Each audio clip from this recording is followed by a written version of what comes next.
Welcome back to part 2 of this series for doing truck lettering. I'm Jack Fleming. Thank you for watching Jack Fleming Artistry. Currently, I am finalizing the top part of this design. Last video, we kind of drew it all out. I showed how I used charcoal to get my basic design down for this top part. Since then, I took a chamois cloth, a little piece, here it is, and just kind of muddied it down a little bit so that as I'm coming through with my dark 6B pencil and I'm finalizing it here, I can see this really well. I don't worry about my paper patterns being dirty and all, because when the job's done, nobody's going to see them. But right now, just outlining. I will put this on hyperlapse, let y'all watch me finish doing this part, and then we'll move on to the next step.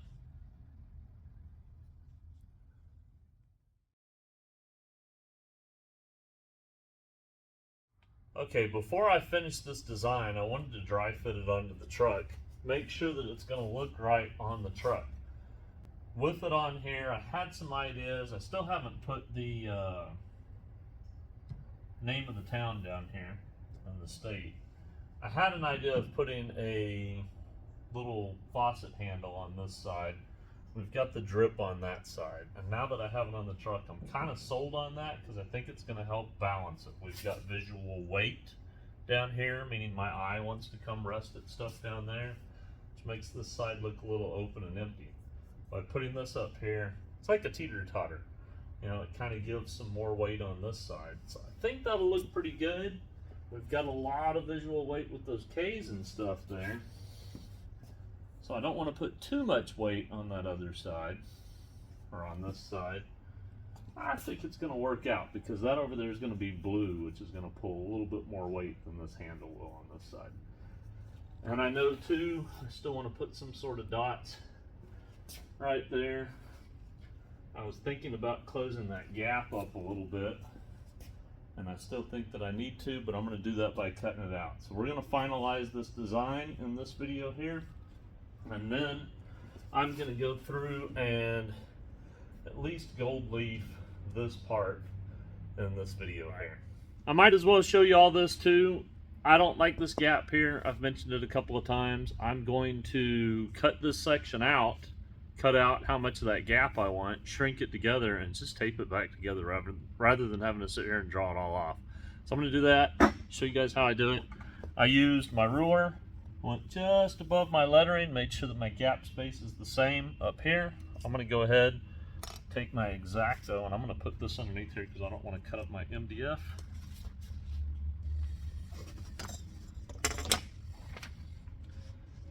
Slide this underneath it, make sure it's where I need it.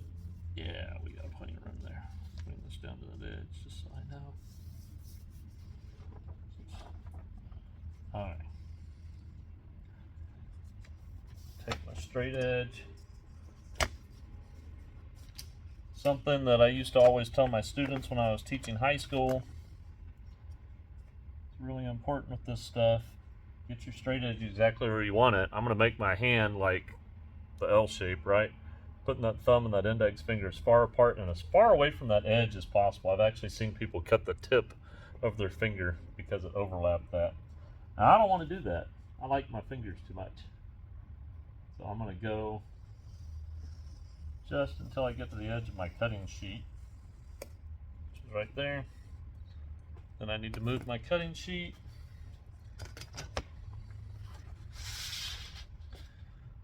Slide that joker down. Make sure it's far enough. Totally far enough. My cutting sheet is not super flat. It wasn't stored in the best place. Line that back up right where I want it.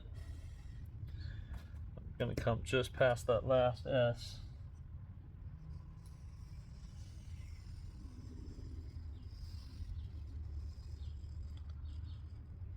Should be good. Let me go through on the bottom side here. Let me pull this cutting sheet out so it doesn't mess with my line. And again, this is how I did that top part there. I first took my ruler, put it right where I need it to be. Looking at these gaps, that one needs to come down just a little. Then make my mark with my pencil first, just because it's kind of like a safety precaution for me. I'm going to do that again.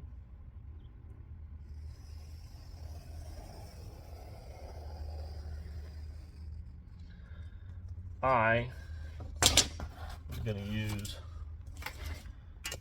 right angle here, and I'm just going to come off the bottom of that pipe to line this up.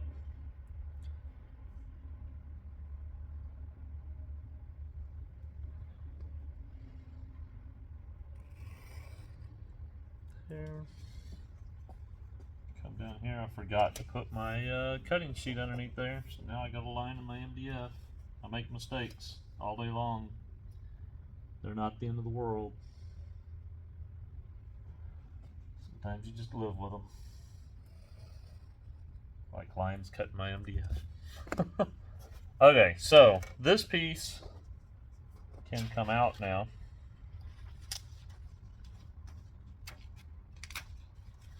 And I know I want to shrink that up. So the way I'm going to go about shrinking it up, and again, take this guy. I'm gonna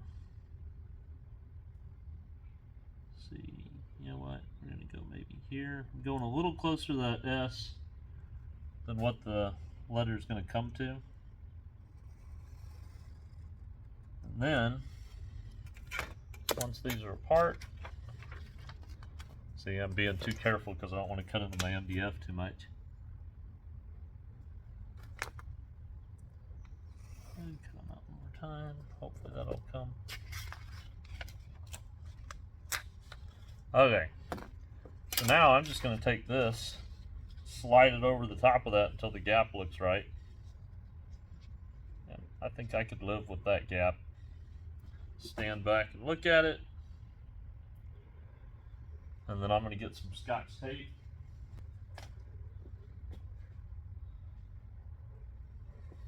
Double check and look at that gap one more time. Make sure I love it.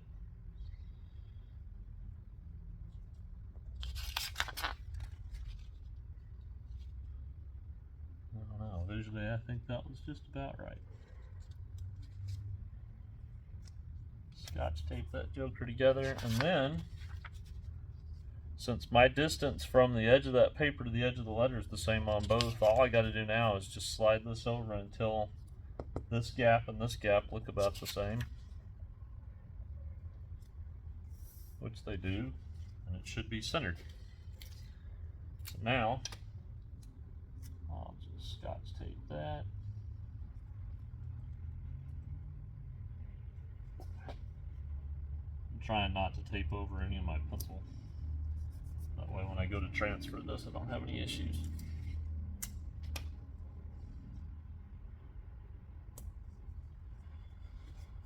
Not that it won't transfer, it's just, I don't know, the pencil slides weird over the tape and I don't like it, and I'd rather not deal with it. Probably just me being silly. One thing that I could do where that's concerned is flip this over and tape it from the back. Yeah, that's not going to change anything when it goes to transferring this. I'm going to use Serral paper, and it's just the pressure that makes that transfer happen. So, little trick, something that I do, keep from having to redraw a whole bunch if I don't like something. Probably could have figured my math out better whenever I drew the letters originally, but this is almost like, you know, if you're an Adobe Illustrator or something like that, you can sit there and change the gap between letters and stuff. Doing the same thing, just doing it with a razor knife and Scotch tape. Old school, right? No need for computers. No computers were harmed in the making of this sign. Okay. I like that. The only thing left that I need to do Just figure out my lettering down here at the bottom, and then this is ready to be transferred to the truck. Last time I got all this drawn out and designed. We kind of went over how we do that. This time I'm going to transfer my design onto this door. I'm only going to show you guys one of the doors in the video so I don't bore you, but I'm going to get it transferred onto both sides. After that, I'm going to go ahead and lay size down because this script part right here with the name of the company is going to be gold leafed. And I need to do that tonight because I'm using slow size. It takes like 12 hours in order for it to be right to lay leaf. So we're going to trace this out, get my size down tonight, and then see y'all back, I guess, tomorrow. Better get to work.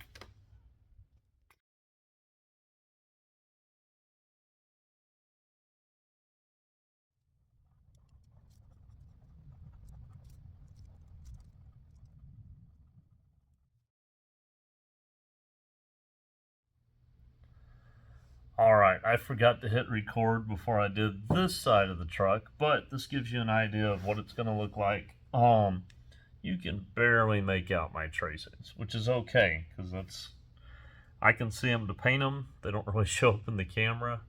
But what I've got here, I've got ducks slow size. This is going to take 10 to 12 hours. That's why I stayed late tonight working on this, so that tomorrow I can lay leaf on this. I've mixed it with imitation gold. Whenever I brush that on, I try to make it pretty even in consistency. I don't want spots that are really thick, because if I have spots that are thicker, whenever I lay the gold down and go to turn it, it'll end up burning through it. So I'm going to go do the other side. I will put the camera on hyperlapse and let y'all watch that side get painted.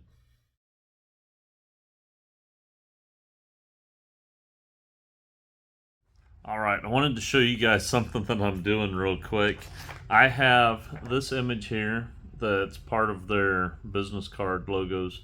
They want to have this on the truck somewhere. I want to make sure that he's going to be facing forward on both sides of the truck. So I am on the back tracing the design so that I can transfer it in reverse and it'll be the same. And I wanted to show you how I'm doing this. My light table is not here at the shop, it's at home.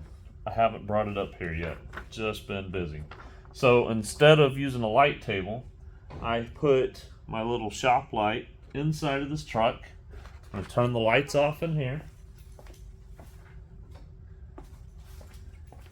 And then I can put my drawing up here onto the truck and it becomes a light table. And then I can sit here and trace this in reverse on the back so that I can transfer it in reverse to the other side.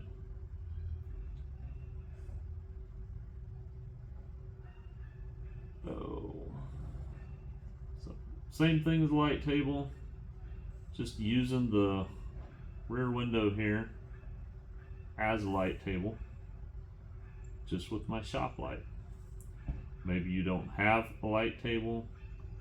Whenever I used to teach, we'd use the windows in the classroom for kids to do this if they needed to. Just with the daylight from outside. Right now it's raining outside. Sometimes I'll use the window of my car and I'll go sit inside the car and put it on the side window and draw if I have to.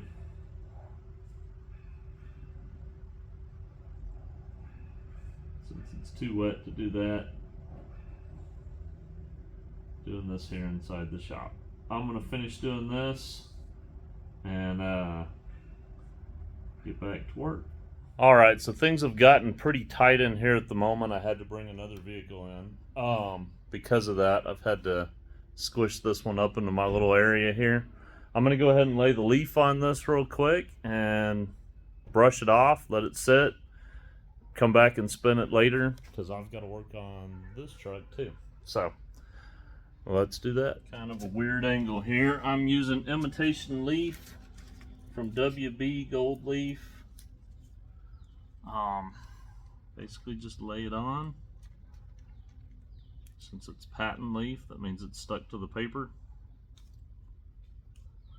Smooth it out.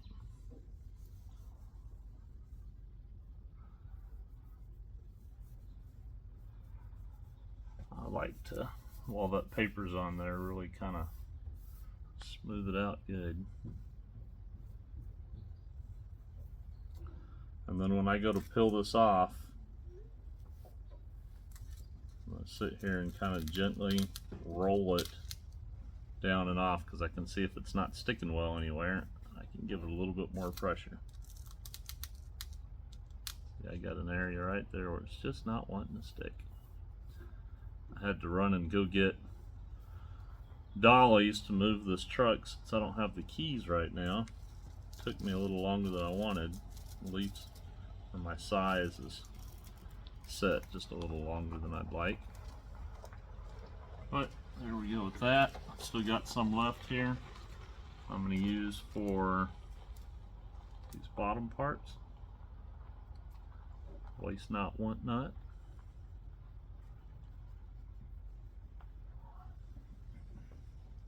I'm going to sit here and try to waste as little of this as possible. When it comes to gold leaf, you always have a lot of waste. And it's not something to get worried about. It's just part of it. You don't want to save any of this really that falls on this dirty floor.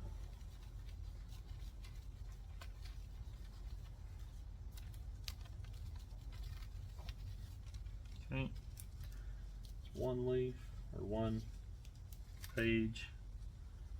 Come to the next one. I try to cover as much as I can with one sheet so that I have as few seams as possible, even though they pretty much smooth out.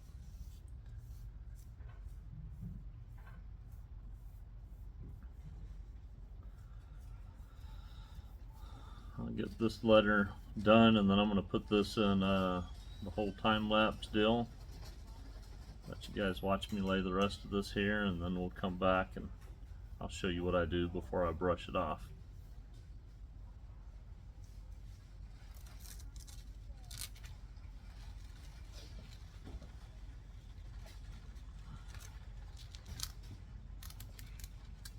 I can feel right there.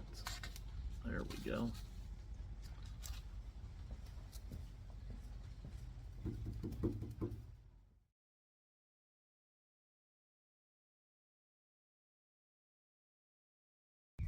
Real quick before I'm done laying leaf on this, two things I wanted to show you. One is that squeak I was telling you about. I'm taking my knuckle and I'm just dragging it. You can hear it squeak. Squeaks really loud. That's how you know it's ready. The other thing I was going to show you real quick is I'm pulling this off. I'm trying as hard as I can not to lift straight up. I find for me that if I can kind of get it back at an angle and get it to gently roll off, that's sort of the best route. Oh, it just lifted completely from the paper, which is okay.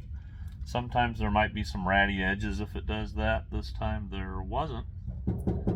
I'm going to lay the leaf on this last letter here, and then I want to show you guys something else too.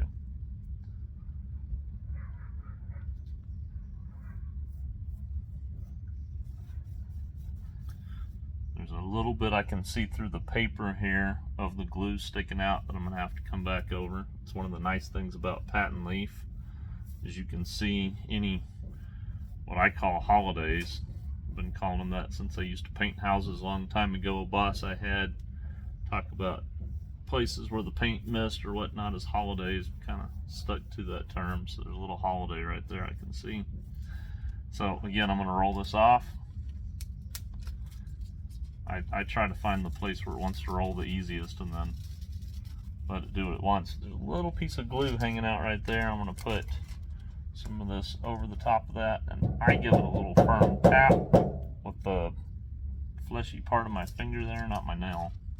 And then something else that I do after I've got this on here to make sure that it's stuck good and it kind of starts to smooth it out is I take the pad of my finger and I sit here and give it some good hard hard taps. If you can get a piece of this leaf to stick to your finger, it's kind of good too, because it helps prevent from you really messing it up. The gold doesn't really want to stick to gold or imitation gold. Anywhere those seams are, this kind of helps set those seams.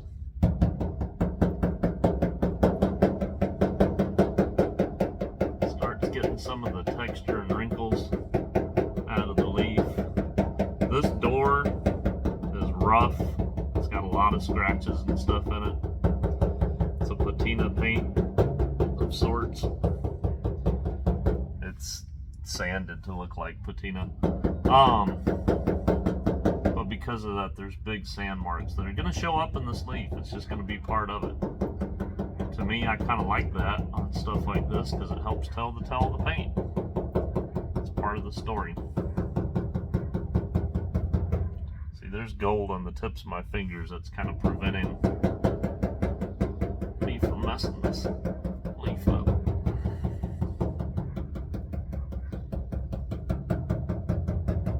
Right now I've got my fingers over the top for a little bit of bracing there because it's getting to be a lot.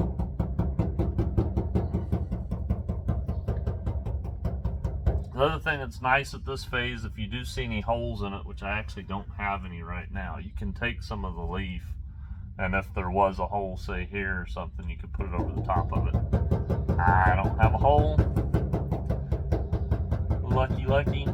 Usually I do. Somewhere. Not quite sure how I lucked out this time. Maybe it's because y'all are watching.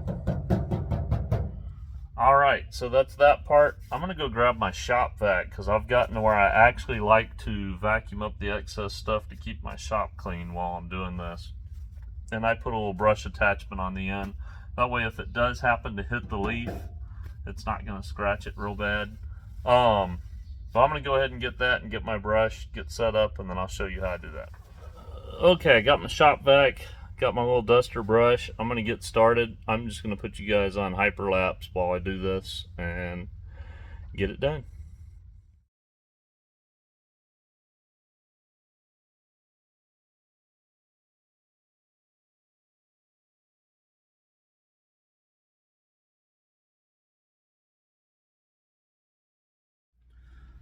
Alright, here we are on the next part. I'm actually using a drill this time. I really do prefer to hand turn if I can, and I'll show you guys both real quick. The tool that I use, I got from Spun Leaf, and if you look at this, you know, for hand turn, I can hold it here. It's got a little ring on it right here, and that's if you were to put felt over the top of it, usually for genuine leaf. And then you put a rubber band that holds that on there. Probably put another cotton ball or something in there if you want. Right now though, it's got, I think this is like 3,000 or 5,000 grit for wet sanding. I'm going to take this and I'm going to put a little bit of pressure, and when I turn, I only need to turn like a quarter of a turn. So put it, a little bit of pressure, quarter of a turn. Now let me see if I can show you guys a little closer. See if you can see. You can see that circle. So what I'm going to try and do is I'm going to overlap that circle probably about a third. Okay, push, turn. I've got two overlapping. I'm going to come up here. Next one, push, turn, push, turn, push, turn. Every time trying to overlap about a third. I don't want to be a full half, and if it's too shallow, it doesn't have the same, what's the word I'm looking for? Like when it turns, see if I move this here, you see how the light turns on it? If it's too shallow, you don't get as much of that. I'm going to put the drill on real quick, show you guys with the drill.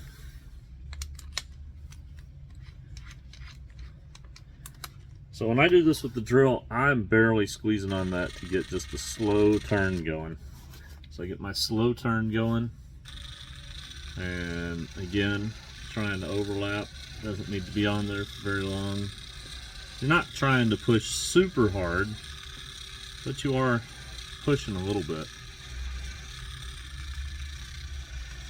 Now, because these two lines are so close to each other, I'm trying not to get into that other line. But where they come together, I'm going to kind of have to. So I just go ahead and overlap both.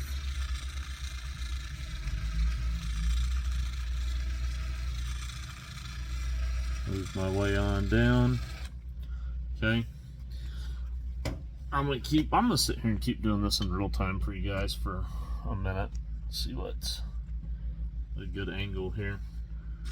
I don't want to bore you to tears, but at the same time, maybe this will help you see how I'm overlapping, trying to keep the drill slow.